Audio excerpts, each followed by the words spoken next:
Graça e paz, povo de Deus. Estamos na nossa live de hoje e pela graça de Deus eu acredito que hoje a gente vai conseguir concluir o nosso estudo sobre a soberania de Deus. Mas antes vamos ter uma palavra de oração antes da gente continuar. Amém? Vamos orar ao Senhor?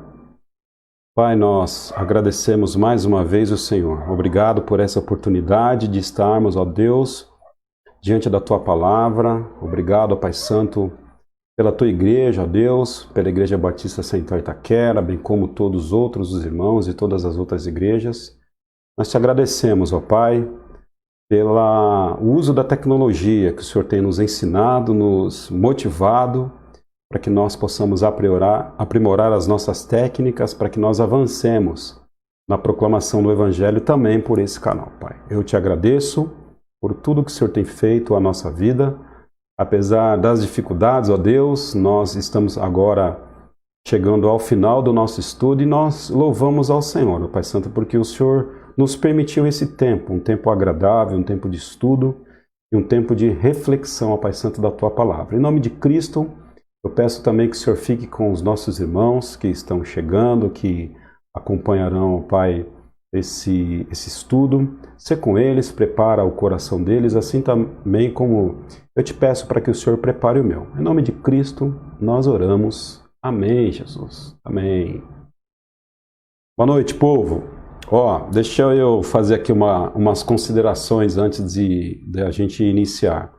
Já era para que pelo menos há 2 semanas atrás, nós tivéssemos terminado essa série de estudos sobre soberania de Deus. Mas aí sabe como é que é, né? O pastor também está aprendendo a mexer com a tecnologia, todo dia uma coisa nova, mas graças a Deus eu acredito que agora a gente vai começar a melhorar a qualidade das nossas lives e aí os problemas técnicos certamente eles vão começar a diminuir. Então, obrigado você por ter perseverado com a gente aí, ter tido paciência nessas 2 últimas semanas.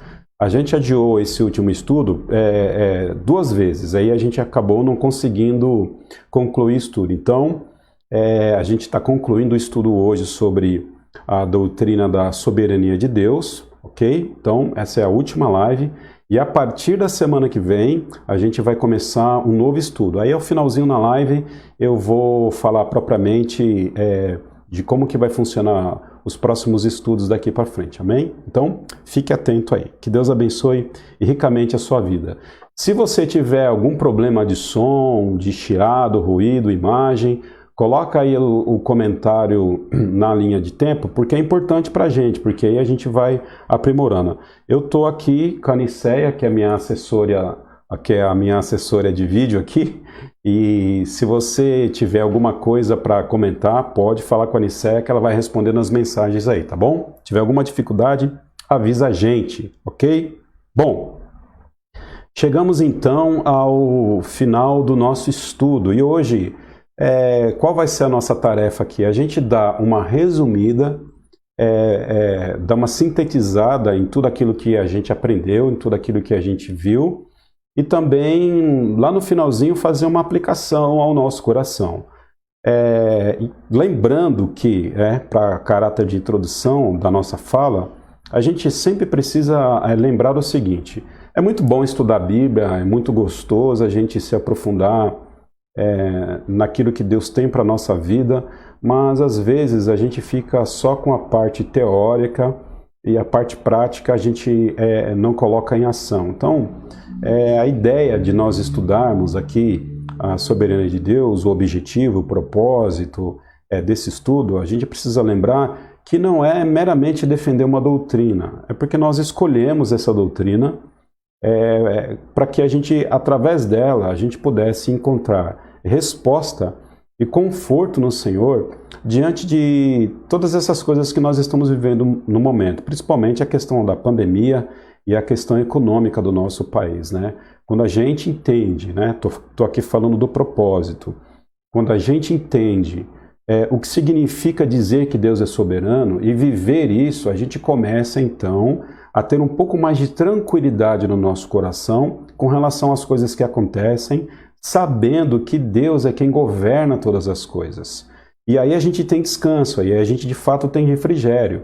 A gente precisa ter a compreensão de que Deus, ele é Deus na harmonia e Deus é Deus no caos. E não há o que temer diante do caos. Porque nós sabemos que Deus governa todas as coisas estão debaixo do seu governo. Apesar de às vezes a gente não entender, apesar de às vezes a gente não perceber Deus, apesar de às vezes a gente não sentir Deus, apesar de às vezes a gente sair na rua e ver um caos estabelecido, a gente precisa saber o que a palavra de Deus diz sobre isso. E a palavra de Deus diz que Deus é Deus sobre todas as coisas e Ele governa todas as coisas. Ele governa, inclusive, a vontade humana. Deus governa todas as coisas, é o que a Bíblia diz e a gente não consegue escapar disso. Então, dizer que Deus é soberano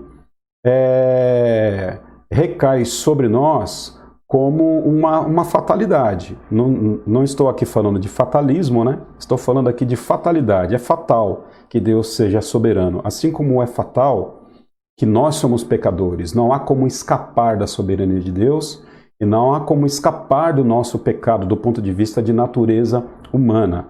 A gente sabe que Cristo morreu pelos nossos pecados e que nós estamos livres em Cristo, mas ainda nós somos pecadores. Então, existem algumas coisas das quais nós podemos apontar que a Bíblia ela é fatal em alguns assuntos. Então, nós precisamos entender que Deus é soberano, que nós somos pecadores, mas o alívio e o conforto, quando a gente começa a compreender o que as Escrituras diz para nós, o alívio e o conforto que chega ao nosso coração, isso não há preço que pague. Isso não há preço que pague. Então, mais do que entender uma doutrina, é aplicar ela no nosso coração.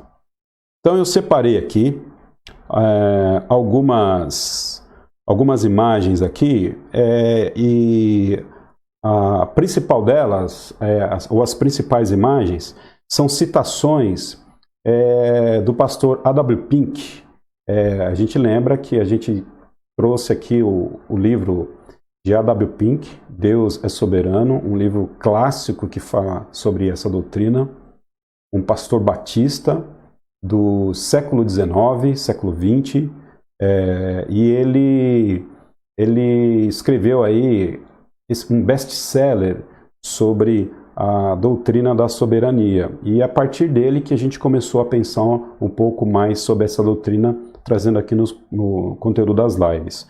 E agora eu quero trazer aqui algumas citações com caráter da gente resumir, com caráter da gente fazer um resumo sintético daquilo que a gente viu. Eu quero trazer algumas citações do pastor A.W. Pink para que a gente reflita. Então a gente vai ler o que ele disse e a gente vai refletir a partir das suas expressões. A primeira delas é a seguinte: quando ele inicia o livro, uma das primeiras frases, está lá já na primeira página, quando ele começa a dissertar sobre a doutrina da soberania. E a expressão dele é a seguinte: quem está regendo os acontecimentos na terra hoje, Deus ou o diabo?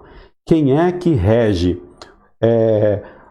as coisas que acontecem nesse momento? É Deus ou o diabo? É uma pergunta perturbadora, né? Isso perturba a gente.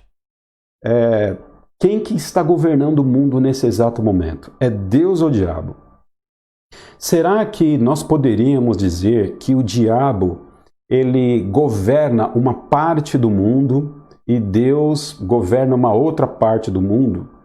Será que existe uma guerra, né? Entre o bem e o mal, que ora o mal vence, ora o bem ele vence? Será que é o diabo que controla algumas das coisas e Deus controla outras coisas? Ou será que é Deus que controla todas as coisas? Essa é uma pergunta que a A.W. Pink vai fazer logo na introdução do seu livro. E isso perturba a gente de fato. Qual é a sua opinião?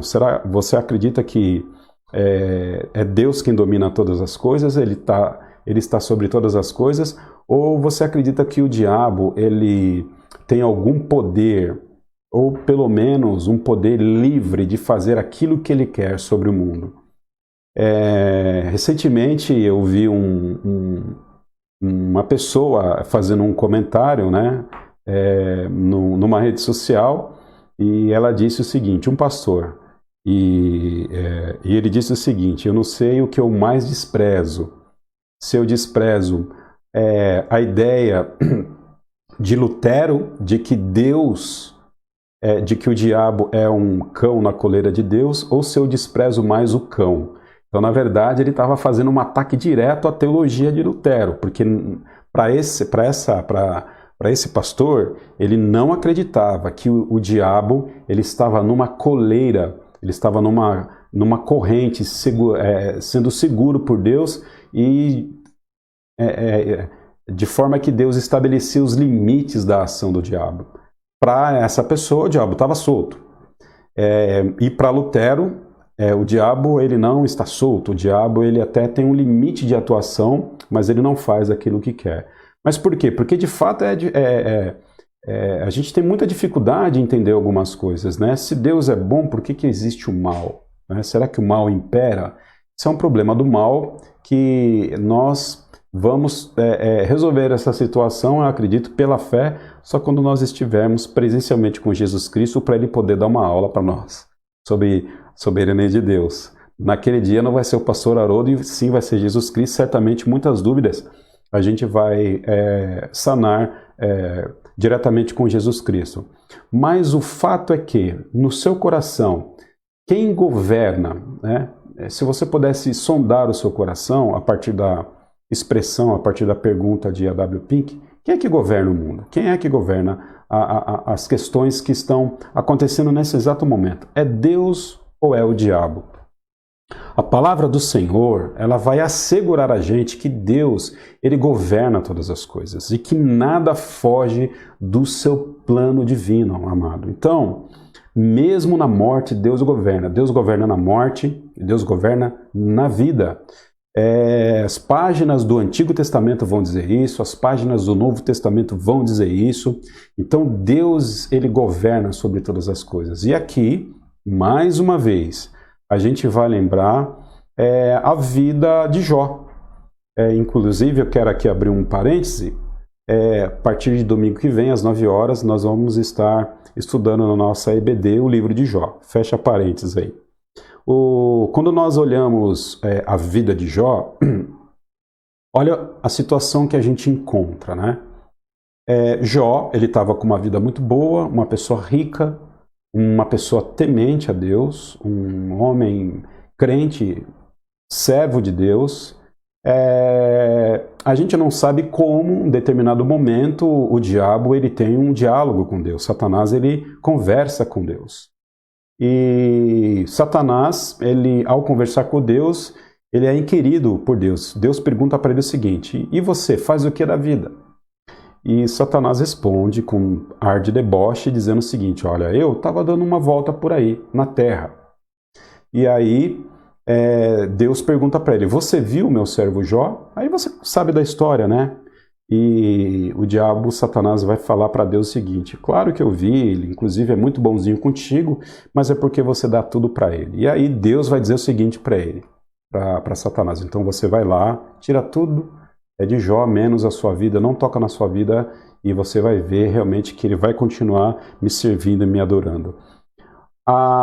Quando você olha esse contexto, a gente vai começar a perceber o seguinte: o texto ele traz a ideia de que na cabeça de Satanás ele dominava a terra, ele tinha o domínio sobre as coisas da terra. Tanto é que ele diz: eu estava cirandando pela terra. Ou seja, o que é cirandar? Passear livremente por lá, dando a ideia de que a terra era o quintal dele, era onde ele governava. Quando Deus faz essa pergunta para ele, onde que ele estava, na verdade Deus já sabia, mas ao responder, ele diz para Deus o seguinte, trocando em miúdos, né? Olha, você governa aqui no seu céu bonitinho, junto com os seus anjos, e eu governo lá na terra, lá no meu quintal, porque lá eu posso passear livremente. E aí quando Deus manda, e aí não foi o diabo, foi o próprio Deus que mandou o diabo provar lá Jó, nós vamos perceber o seguinte, que a ação para levar à aprovação, ela parte primeiro de Deus, mostrando que é Deus que controla todas as coisas. Inclusive, Deus estava ali controlando e limitando a ação de Satanás sobre Jó. Deus disse para Jó, ou melhor, Deus disse para Satanás o seguinte: faz qualquer coisa, mas não tira a vida dele. Aí a pergunta que a gente já fez aqui durante esses estudos e eu faço novamente. Você acredita, se o diabo não tivesse uma oportunidadezinha de acabar com a vida de Jó, ele não tinha acabado? Claro que ele tinha acabado. E por que ele não acabou? Porque divinamente havia uma barreira, uma fronteira, uma imposição sobre Satanás que o impedia dele tirar a vida de Jó. Isso mostra que Deus governa todas as coisas, inclusive as ações do diabo, inclusive Deus limita as suas ações. Então eu acredito que Lutero, de fato, ele tinha toda a razão quando disse que Satanás, ele é um cão, né? Segurado na mão forte do Senhor, mostrando que de fato Deus governa todas as coisas. E não há como nós fugirmos disso, querido. Se você acredita que não é Deus que governa todas as coisas, é o diabo ou mesmo você tem uma vida muito triste, você tem uma vida perturbadora, você não tem uma vida de descanso e você não tem uma vida de paz. Só pode descansar no Senhor aquelas pessoas que de fato acreditam que Deus governa todas as coisas, que Deus ele promove todas as coisas. Então, nosso andar, nosso respirar, nosso pensar, nosso agir, tudo isso é fruto da providência divina desse Senhor que é soberano. Nesse exato momento, Deus está governando toda a terra. Nesse exato momento, Deus está governando todos os anjos. Nesse exato momento, Deus governa a humanidade. Nesse exato momento, Deus governa a história. A história é a história de Deus.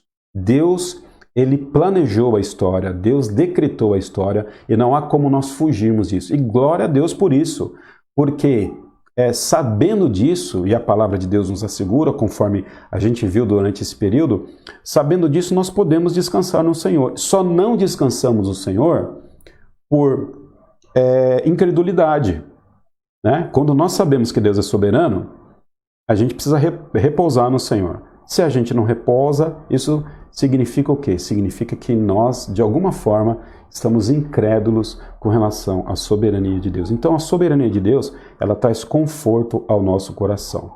Vamos para uma próxima expressão aqui, de A.W. Pink, para que a gente faça aí mais uma reflexão. A outra expressão dele é a seguinte: e o que Deus está fazendo? Ele está impotente ou indiferente? E o que Deus está fazendo? Ele está impotente ou indiferente? Quando ele cita essa expressão, ele olha para o mundo e ele desenvolve ali durante o seu texto um quadro caótico do mundo, né? Um quadro de destruição, um quadro de pecado, um quadro muito negativo do mundo, um quadro muito desesperançoso, uma falta de otimismo muito grande. Então ele trabalha no texto dele dizendo o seguinte: olha, percebe que o mundo está ruim e ele está indo de mal a pior, e ele vai lá dar os seus exemplos, vai dar o exemplo sobre a Segunda Guerra Mundial, o exemplo sobre o pecado que a gente percebe no dia a dia. Então a W. Pink vai dizer o seguinte: e Deus está indiferente sobre tudo isso? Ele está impotente sobre todas essas coisas ruins que estão acontecendo? É uma pergunta que a gente deve fazer, né? Deus está indiferente à pandemia? Deus está sem poder para poder barrar essa pandemia? Será que o Senhor ele deixou que os próprios cientistas eles pudessem descobrir por si só a medicação para que essa pandemia pudesse ser curada? Ou será que Deus ele não tem poder para poder dar inteligência para o homem para poder descobrir uma cura do Covid-19 para nós. Então é uma pergunta que a W. Pink faz. Diante de toda essa desordem que a gente percebe, diante de todo esse caos, diante de toda essa violência, Deus, ele não pode resolver essas coisas, ele é impotente. Se nós, queridos, pensarmos que Deus não pode resolver essas coisas, que ele é impotente, logo Deus não é soberano. E aí a gente está servindo um Deus que não necessariamente vai atender às nossas necessidades conforme a vontade dele para nós. Mas quando a gente olha, por exemplo, vamos pegar aqui um exemplo, né? A entrada de Moisés no Egito, né? A gente começa a perceber que Deus, ele é totalmente onipotente e ele não é indiferente à situação do seu povo. O povo hebreu ficou cativo no Egito durante 430 anos. E quando a gente vai começar a ler a história dos hebreus, a gente vai perceber que Deus ouviu o clamor do seu povo, ou seja, ele não é indiferente às necessidades do seu povo. E aí então ele levanta Moisés para que Moisés pudesse ir até o Egito retirar o seu povo. E ali Deus, ele controla os insetos, Deus controla a natureza, ele transforma a água em sangue, Deus manda saraivada dos céus, Deus manda fogo dos céus, Deus traz um eclipse sobre o Egito, Deus faz todas as coisas de forma poderosa.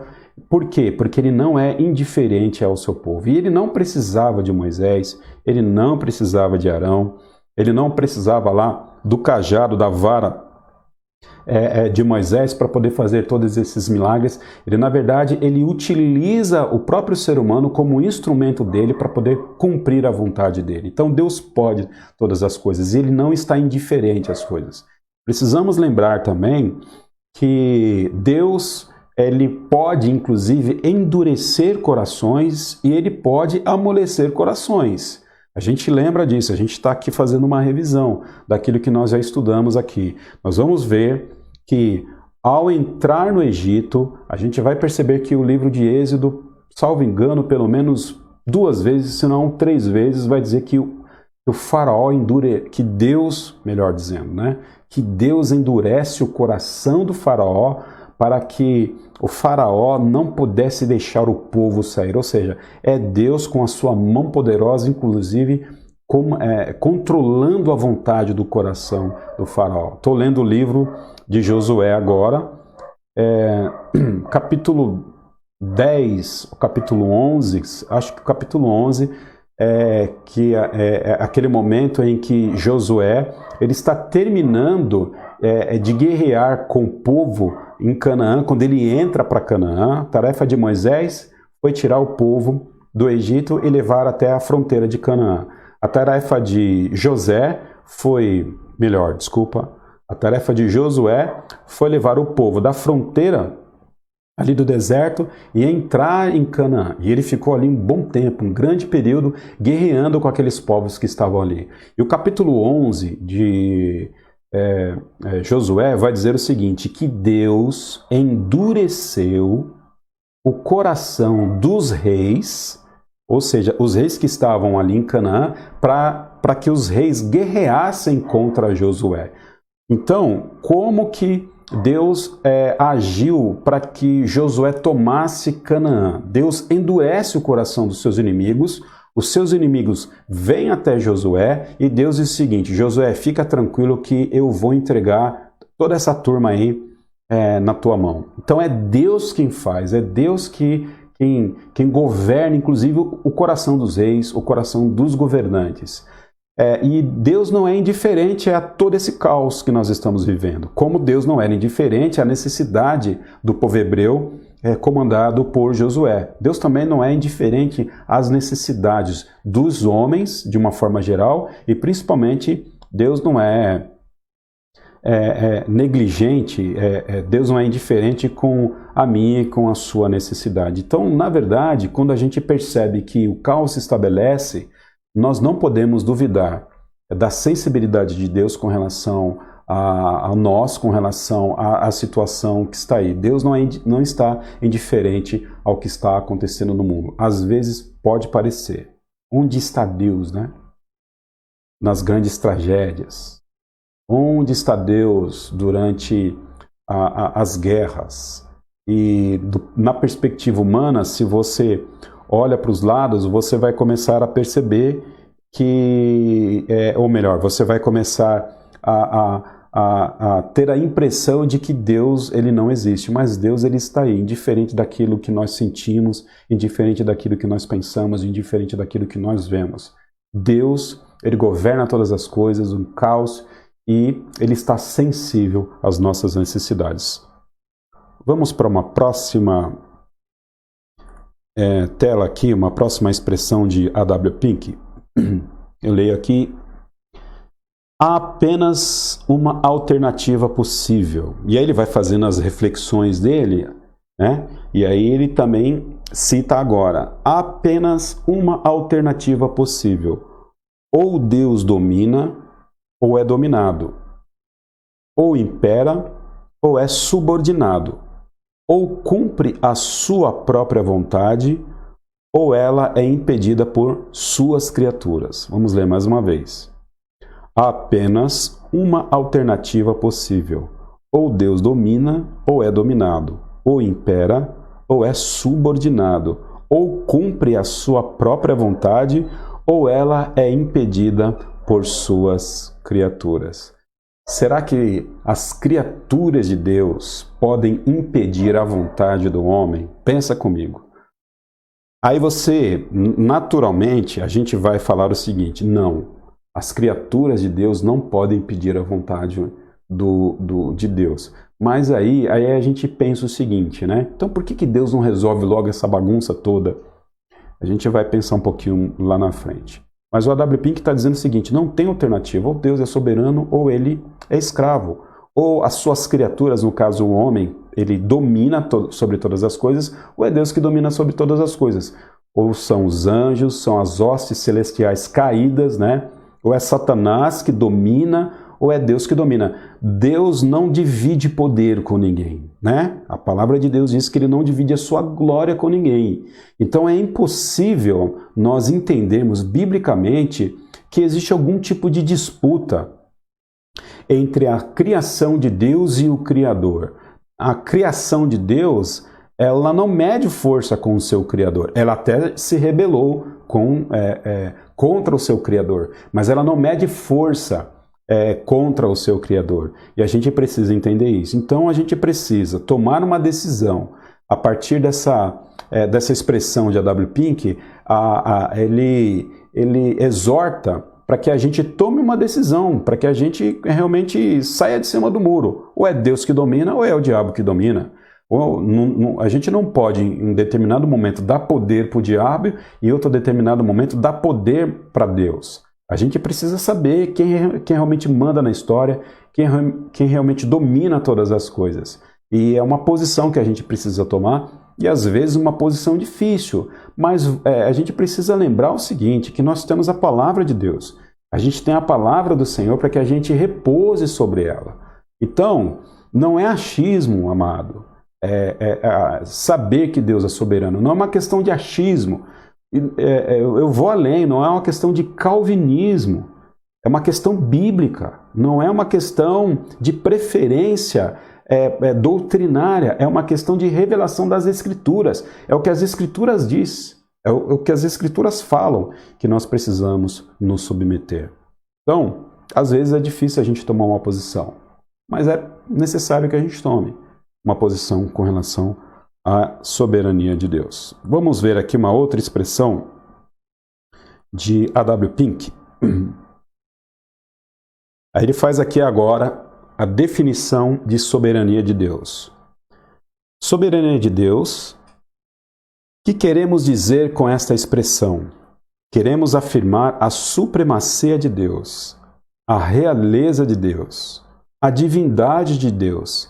Dizer que Deus é soberano é declarar que Deus é Deus.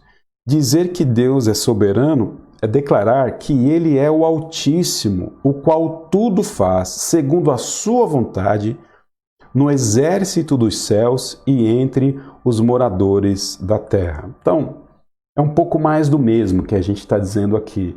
Mas dizer que Deus é soberano, resumidamente, é dizer que Deus é soberano. É que Ele pode todas as coisas, Ele faz todas as coisas e conforme a vontade dEle. E não há... quem possa persuadir o coração de Deus para que ele não cumpra a sua vontade. Não há como nós persuadirmos, sensibilizarmos o Senhor para que a gente peça para que ele mude o rumo da história.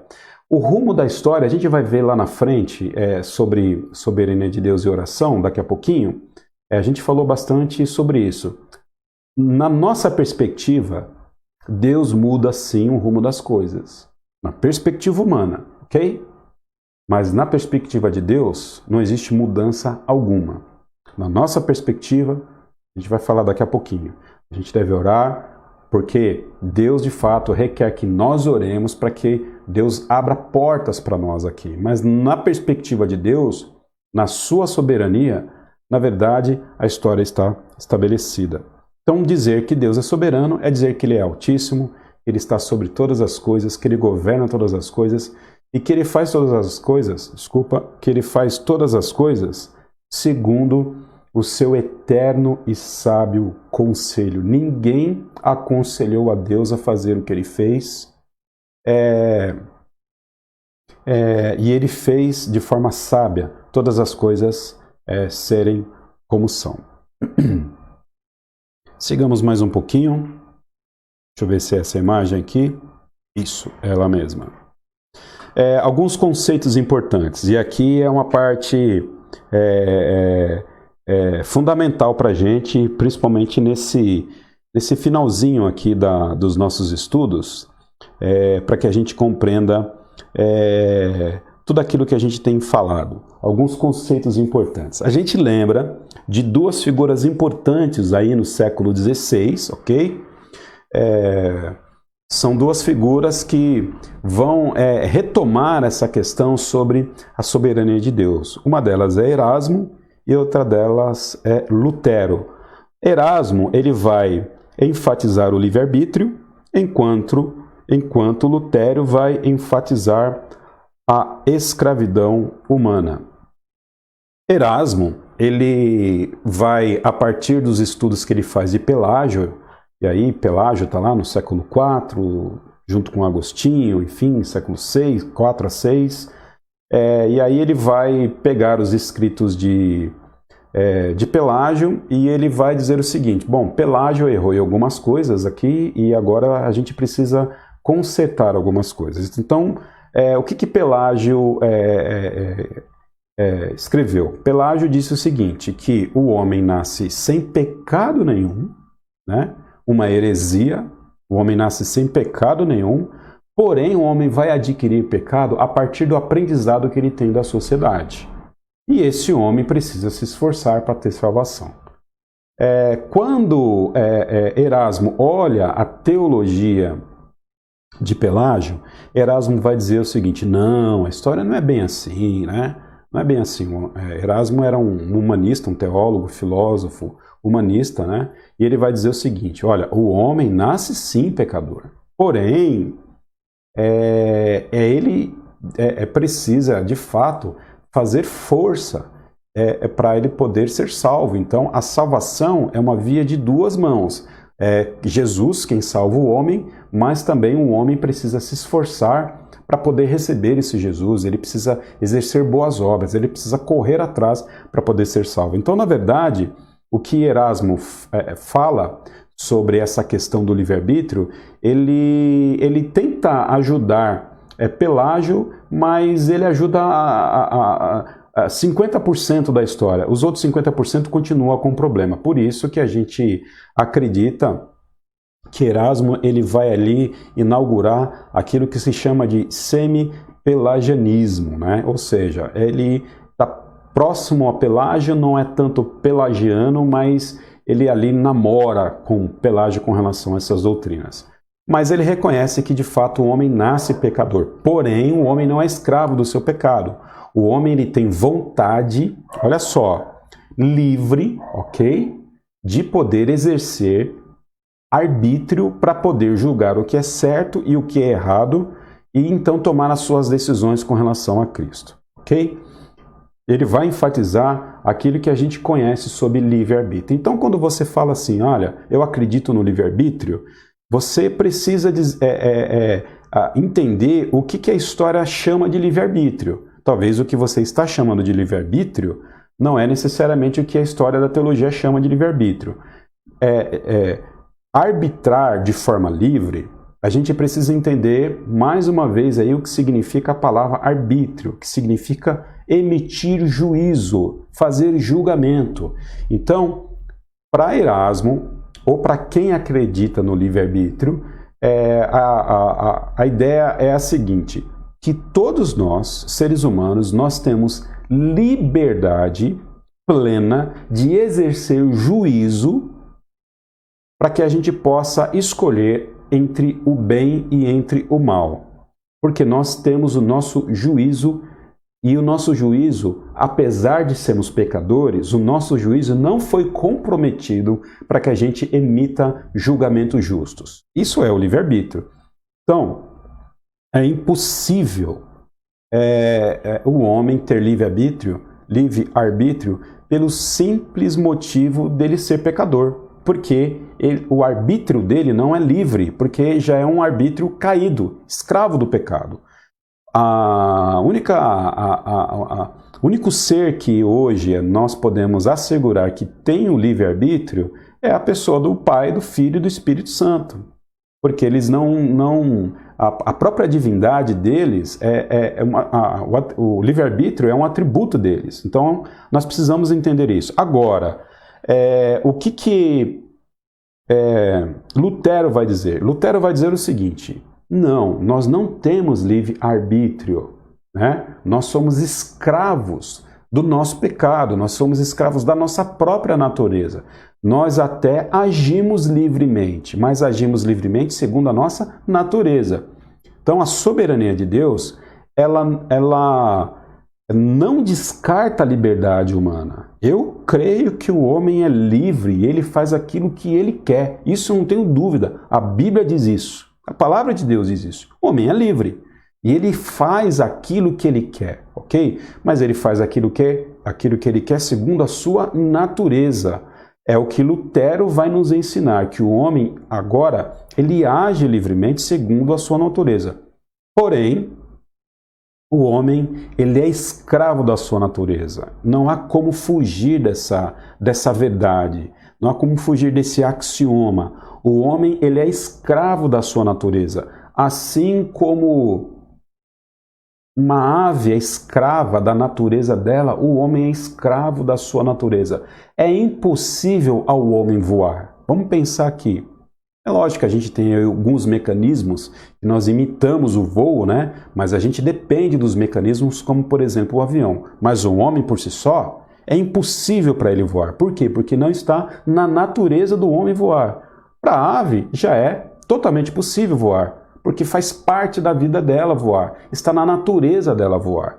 Assim como está na nossa natureza não voar, está na nossa natureza também o pecado que nos escraviza. Então nós somos escravos da nossa natureza pecaminosa. De fato que, uma vez que nós somos escravos da nossa natureza pecaminosa, a nossa liberdade ela não é soberana, perceba, o nosso juízo não é soberano, o nosso juízo e a nossa liberdade ela é escrava da nossa natureza. Logo, o homem não tem livre arbítrio. Ele não tem livre juízo, porque o juízo dele está corrupto por conta do pecado. E aí então, Lutero vai dizer o seguinte, um homem age livremente segundo a sua natureza. E entender isso é uma chave elucidadora para que a gente compreenda a doutrina da soberania de Deus. Entender que nós somos livres, mas somos livres dentro da nossa natureza caída, pecaminosa, isso abre um leque de conhecimento muito grande acerca daquilo que nós compreendemos como liberdade. Então, somos livres? Somos livres. A gente faz o que quer? A gente faz o que quer. Foi o que o Lutero falou. Mas a gente faz o que quer dentro da nossa, ou melhor, dentro da nossa natureza. Lembro sempre do exemplo do menino e do boizinho lá, do boi. Você solta lá o menino no pasto e você solta um boi no pasto. E coloca lá diante deles um pouco de capim e um hambúrguer bem fresquinho lá do Big Mac. Quem você acha que vai comer o quê? Certamente o boi não vai lá comer o hambúrguer. O boi vai comer lá o seu capinzinho e o menino certamente não vai lá comer o capim. Ele vai comer lá o seu hambúrguer. Por quê? Quem forçou eles a decidirem pela comida deles? Ninguém. Eles decidiram por si próprio. Eles agiram por si próprios, segundo a sua liberdade. E segundo a sua liberdade condicionada à sua natureza. Perceba? Então, nós somos, de fato, seres livres, e somos guiados segundo a nossa natureza. E aí a gente aprende isso um pouquinho com Lutero, ok? Sigamos mais em frente com alguns conceitos importantes aqui. Deixa eu ver se eu já estou aqui. É o próximo. Aqui de vez em quando talvez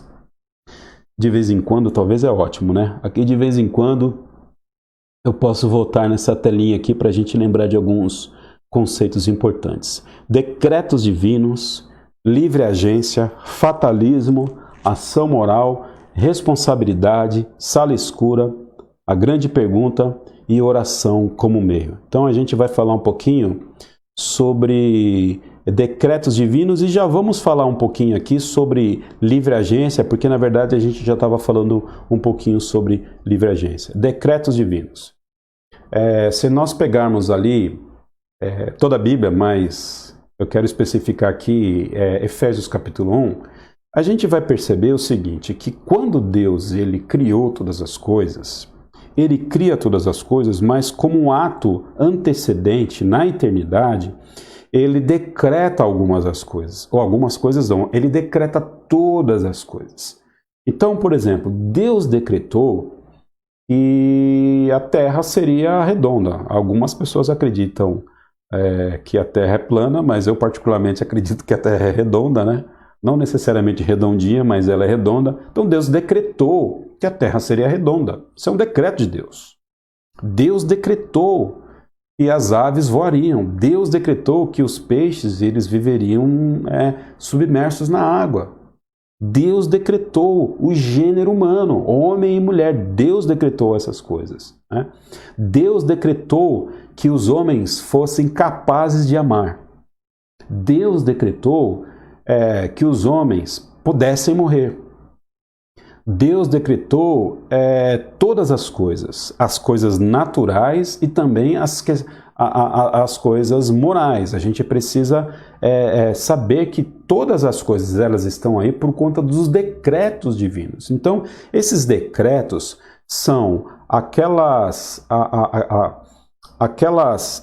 falas, aquelas ações que Deus tomou antes de todas as coisas serem concebidas, antes de todas as coisas serem criadas. Então, os decretos de Deus é a antessala da criação divina. Então, é como se nos decretos de Deus houvesse um período onde Deus ele pudesse pensar em como fazer todas as coisas.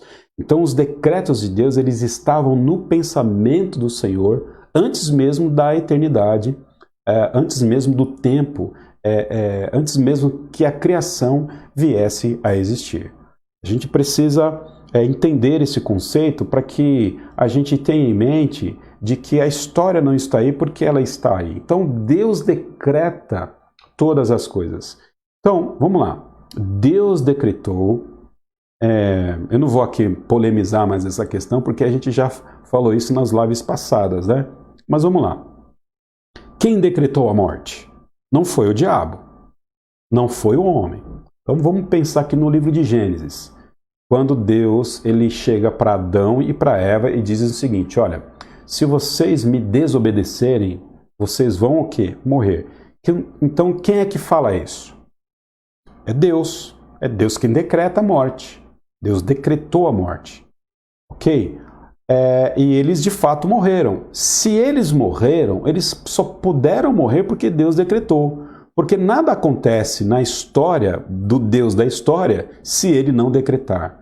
Então, o castigo ele é um decreto de Deus para aquelas pessoas que o desobedecem. Então, Deus decreta todas as coisas na sua palavra. E, inclusive, decretou a morte.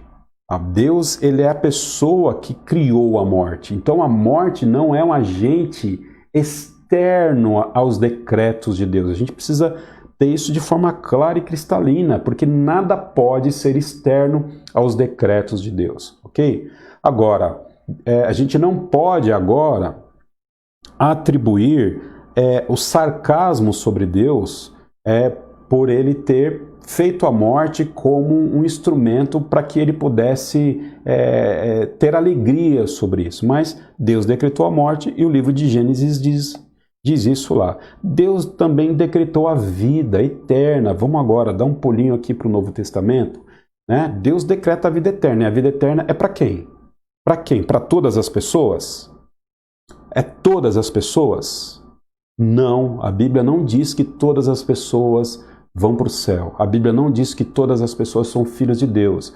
A Bíblia, ela diz, os decretos divinos escritos no Novo Testamento dizem o seguinte, que só aquelas pessoas que aceitarem a Cristo como Salvador são filhos de Deus e vão viver na eternidade. Isso é um decreto de Deus. Aquela pessoa que olhar para a cruz de Cristo e crer no Evangelho, e crer na salvação, se arrepender dos seus pecados, a partir daquilo que Cristo ensinar na cruz, a partir do sangue de Cristo, só essas pessoas que olharem para Jesus, entenderem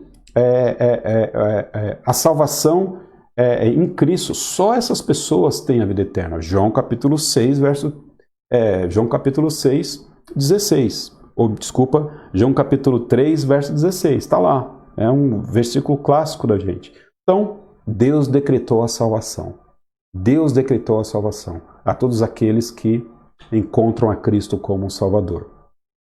Então, os decretos divinos, eles foram estabelecidos não na história, mas eles foram estabelecidos antes da fundação do mundo. E aí a gente já falou de outro conceito importante, que é a livre-agência, né? Que nós somos livres para agir de forma conforme a nossa natureza, conforme o nosso querer e conforme o nosso desejo. Ainda sobre livre-agência, que é um conceito importante que a gente está passando aqui,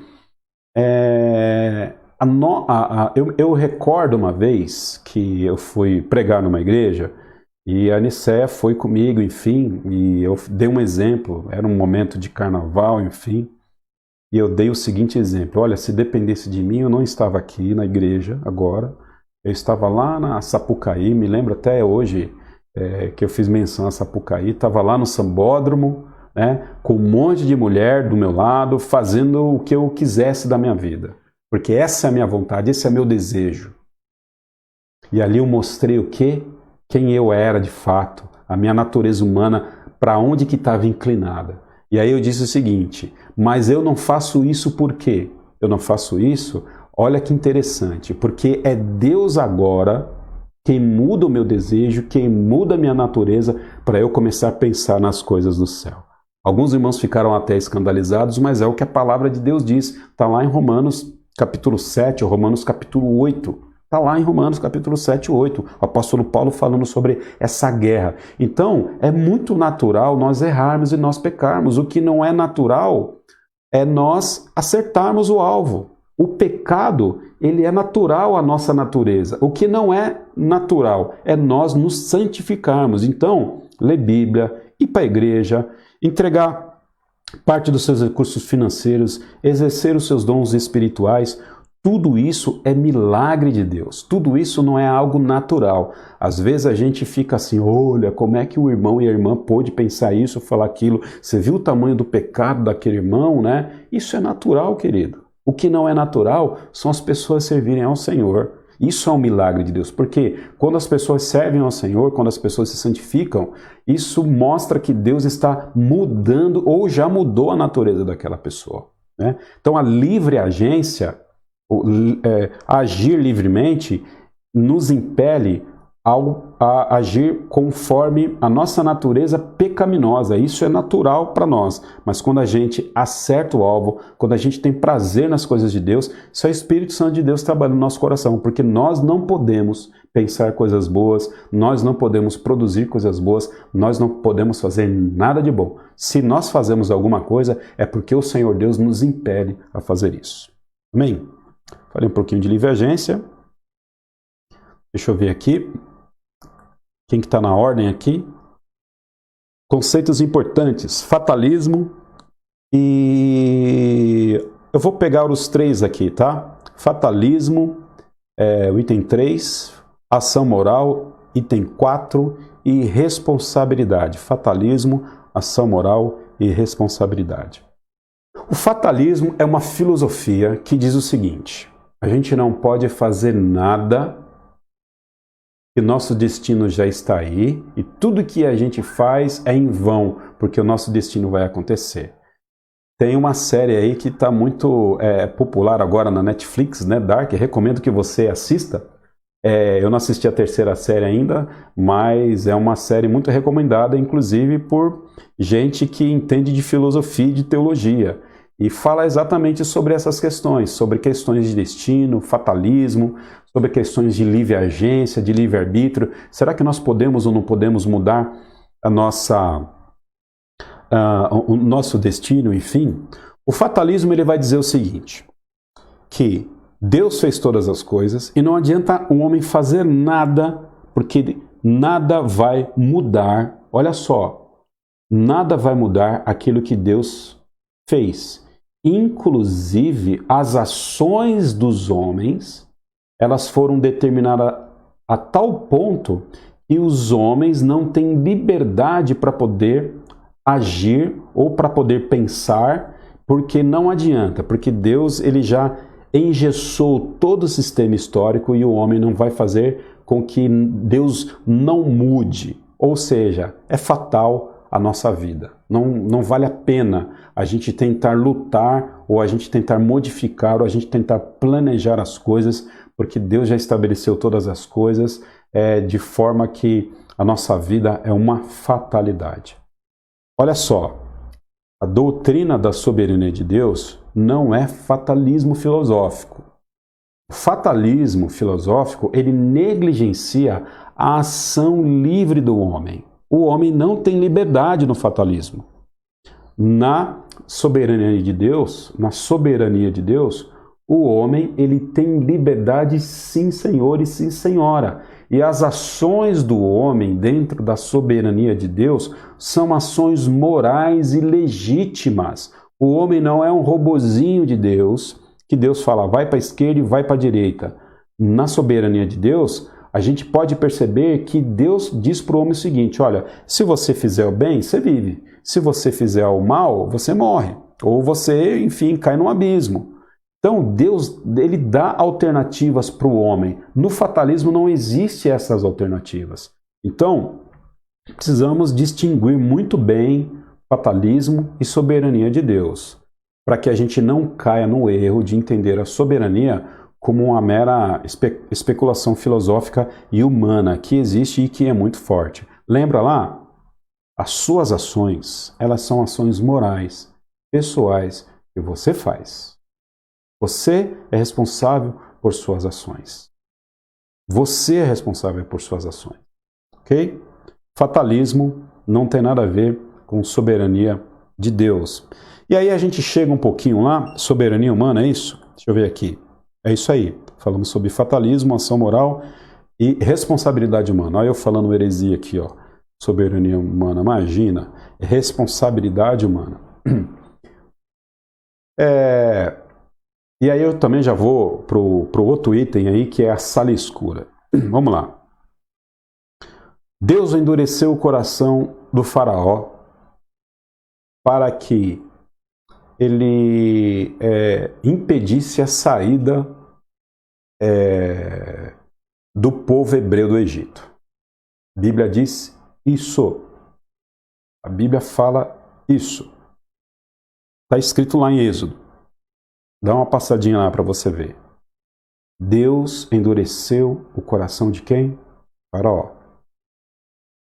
O certo é que lá atrás o faraó que endurece o coração dele, mas a gente está enfatizando agora não a ação do faraó, mas a ação de Deus. Deus endureceu o coração de faraó. Foi como um caráter punitivo, sim, mas isso não muda a história, enfim. Deus endurece o coração de faraó. Agora, de quem que foi a responsabilidade? De quem foi a responsabilidade da não permissividade ou de não se permitir que o povo saísse do Egito? Quem é o responsável em segurar o povo no Egito? É o faraó, o homem. É incongruente, talvez. É um Deus bizarro. Você até pode acreditar que pode haver alguma bizarrice, alguma incongruência, algum lapso de lógica. Você pode dar os argumentos que você acreditar que você queira. Pode criar os argumentos que você deseja criar.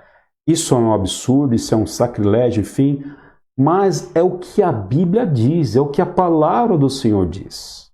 De um lado, Deus endurece o coração do faraó de forma soberana para que o povo não saia do Egito, mas de uma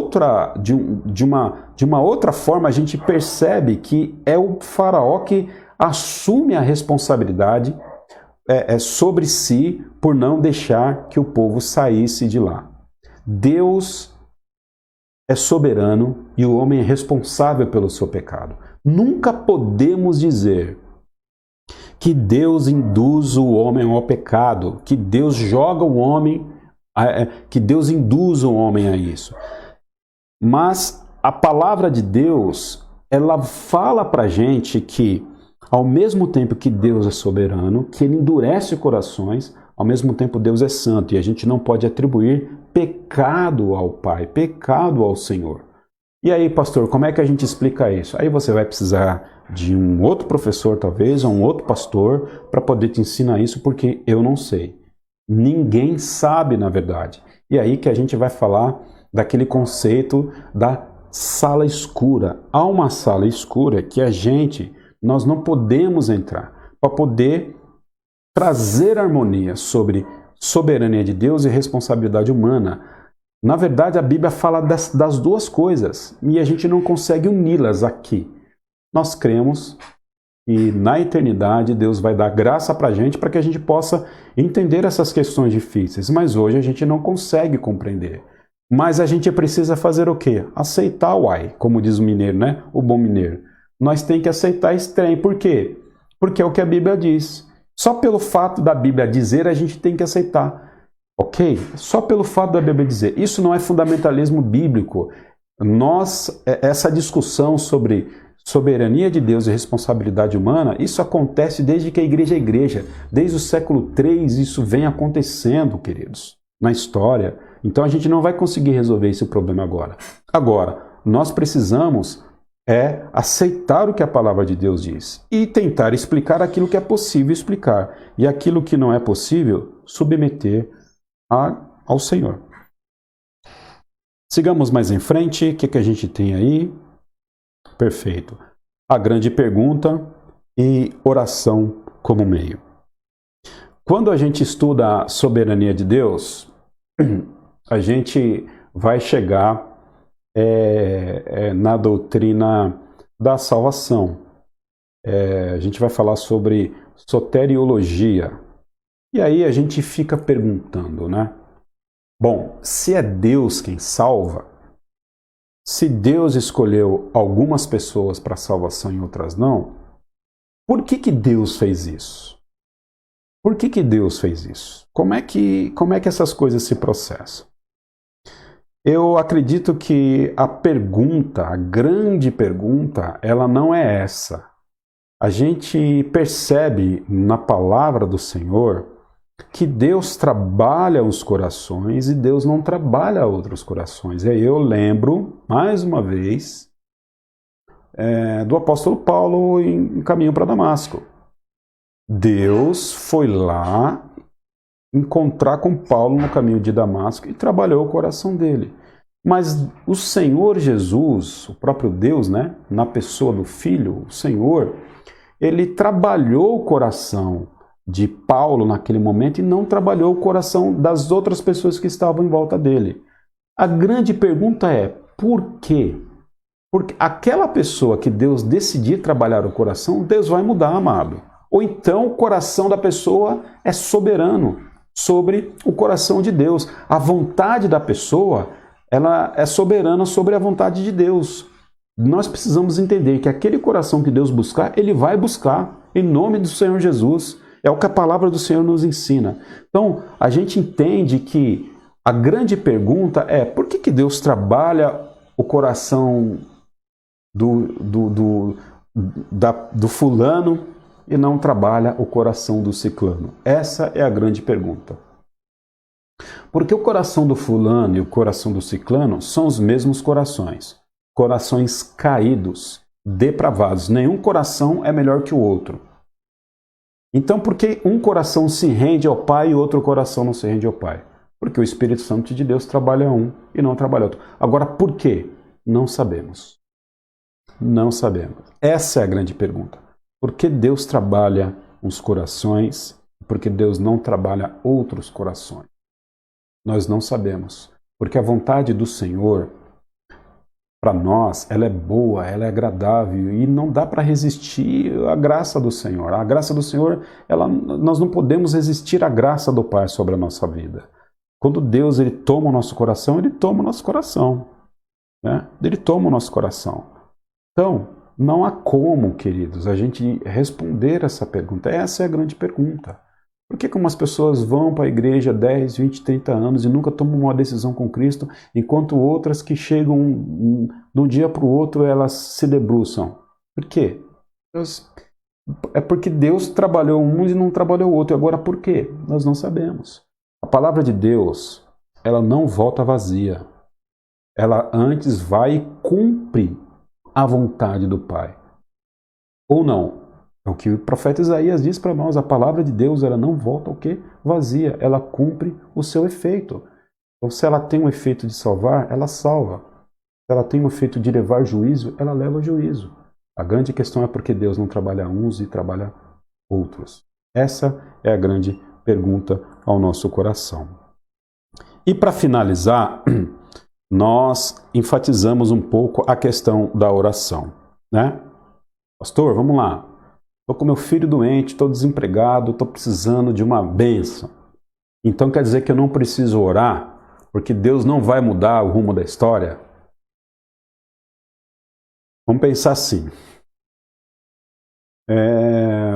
Vamos pensar assim. Para você, eu sempre lembro que eu sou ruim de figuras e de metáforas, né? Mas vamos lá. Um mecânico, um carro está quebrado. Ele precisa de conserto, certo? E quais ferramentas que você vai consertar o carro? Uma chave de fenda, um alicate, enfim, não sei, uma chave de boca, um macaco, enfim, tem lá uma série de ferramentas que você utiliza para consertar um carro. Perfeito? As ferramentas, elas são o quê? Instrumentos. São instrumentos para que o carro possa ser o quê? Consertado por quem? Pelo mecânico. Perfeito? Nossas orações são meios, são instrumentos que Deus utiliza para poder cumprir a vontade dele. Então vamos lá. Deus quer abençoar a sua vida. Deus quer que seu filho se recupere de um problema de saúde. Deus quer restaurar a sua vida financeira. Deus quer dar paz ao seu coração. Deus te quer dar saúde. Como que Ele vai fazer isso? Ele estabeleceu não só a bênção para você, não só o final, não só o alvo, não só a bênção, mas ele também estabeleceu o caminho, ele estabeleceu a rota, ele estabeleceu os meios, as ferramentas para você ter a sua bênção. E uma delas é a oração.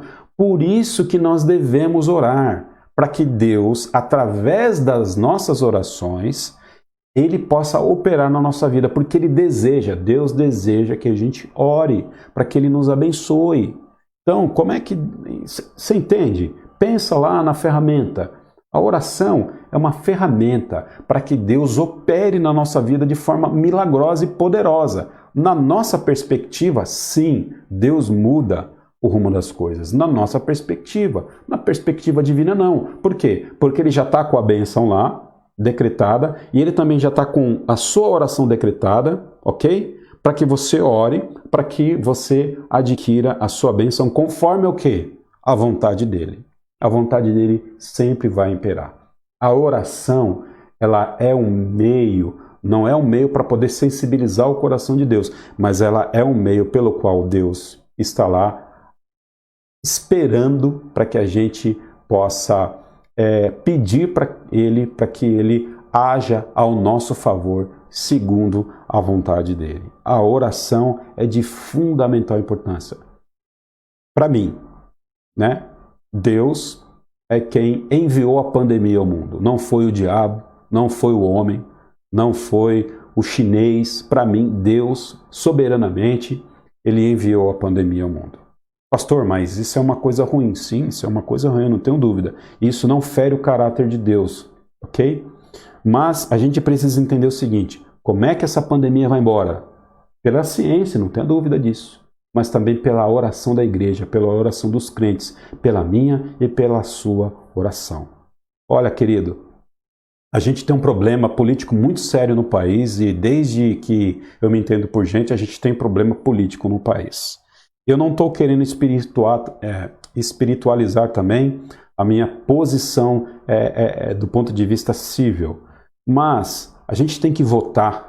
A gente tem que votar, a gente tem sim que fazer as nossas manifestações, porque nós somos seres políticos e é legítimo a manifestação dentro de um sistema democrático de direito. As nossas manifestações, elas são legítimas, mas a gente precisa lembrar o seguinte, que Deus quer que nós oremos para que o povo lá de Brasília mude o coração. A corrupção no Brasil, ela vai acabar de várias formas. Educação, voto consciente, fiscalização das políticas públicas, mas também da oração do povo de Deus, da oração do povo crente. E eu percebo, a minha impressão, que a gente enfatiza muitas coisas, mas a gente enfatiza pouco oração, pouco a ação profética nossa enquanto povo de Deus no Brasil. O nosso trabalho é orar para que na nossa perspectiva histórica e humana, Deus mude o rumo das coisas. Mas na perspectiva dele, todas as coisas estão estabelecidas. A gente não pode ficar de braço cruzado. Deus é soberano e nós temos a responsabilidade de orarmos, de não pecarmos, de obedecê-lo, porque ele age na história através de nós, seres humanos livres. Ele age através de nós, seres humanos que anunciam o Evangelho de Jesus. Ele age através de nós que oramos, que pedimos para que ele cure o coronavírus, para que ele freie essa crise econômica, para que ele reduza aí o índice de corrupção do coração do homem. Amém? E por último, agora por último mesmo, né? Quero deixar aqui a nossa atitude diante da soberania de Deus, e eu trouxe aqui Nabucodonosor. Nabucodonosor tem muito a nos ensinar, hein? Muito a nos ensinar. Mas ao fim daqueles dias eu, Nabucodonosor, levantei os meus olhos ao céu e tornou-me a vir o entendimento.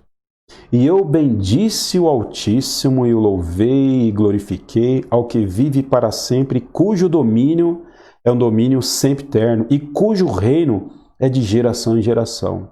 E todos os moradores da terra são reputados em quê? Em nada.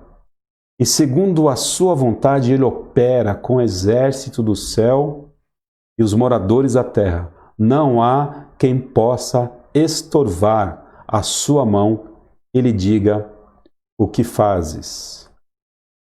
Nabucodonosor está dizendo o seguinte, que depois que ele foi comer com os animais, que Deus tirou o entendimento dele, aí Deus vai lá e bota o entendimento nele de novo, e aí ele fala assim: rapaz, Deus é Deus, está sobre todas as coisas, e qual deve ser a minha atitude? Glorificar o Senhor que está no céu.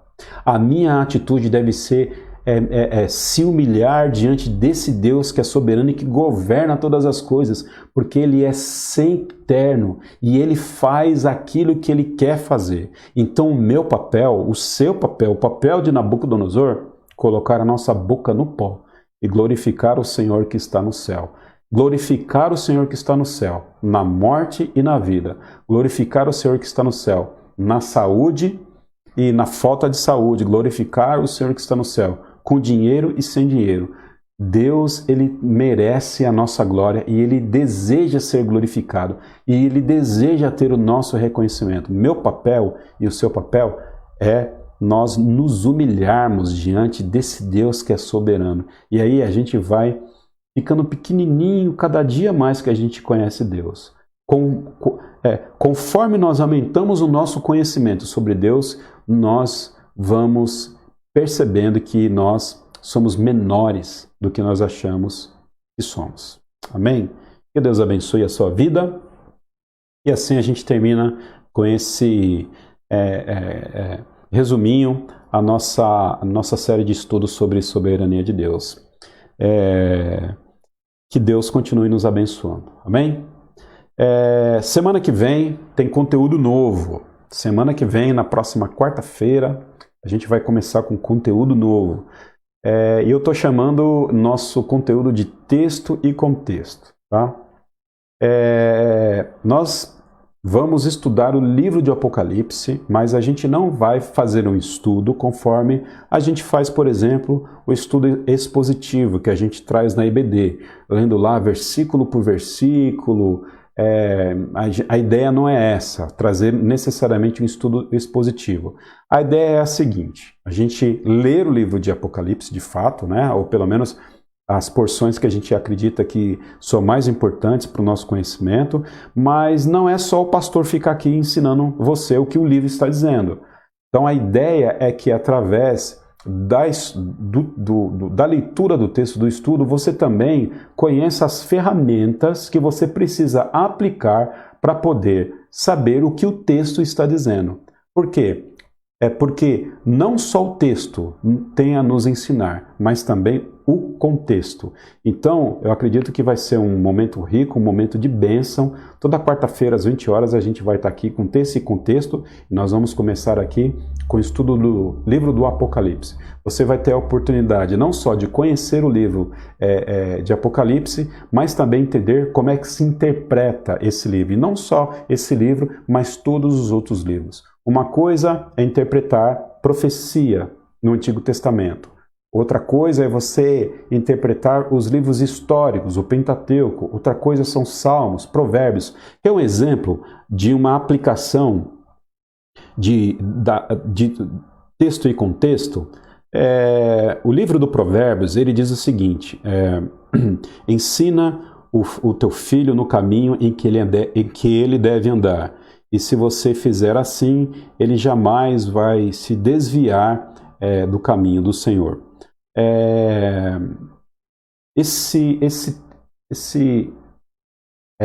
Essa expressão é uma expressão de sabedoria, não é uma profecia. Então, não necessariamente, se você ensinar o seu filho no caminho do Senhor, não necessariamente ele não vai se desviar, ele pode se desviar. Agora, por que eu sei disso? E por que talvez você saiba disso, que eu acredito que também você saiba? Porque você não está lendo um livro de profecia, você está lendo um livro de sabedoria. Então, você descobrir qual é a natureza literária dos livros faz toda a diferença para você fazer uma interpretação. Então não basta só você estudar um livro, o seu texto, você também precisa estudar o seu contexto. E é através disso que nós vamos construir o nosso trabalho a partir da quarta-feira que vem. Então espero lá Te espero lá em Texto e Contexto com o livro de Apocalipse às 20 horas na quarta-feira que vem. Amém? Que Deus abençoe a sua vida. Vamos orar nesse instante? Vamos orar. Pai, nós te agradecemos por tudo que o Senhor tem feito na nossa vida.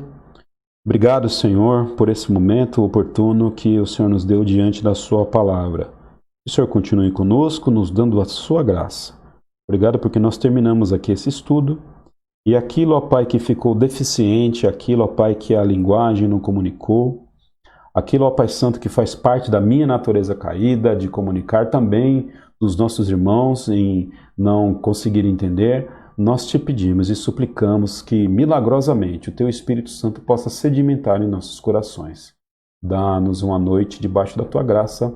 Em nome de Cristo Jesus nós oramos. Amém. Deus abençoe sua vida, querido.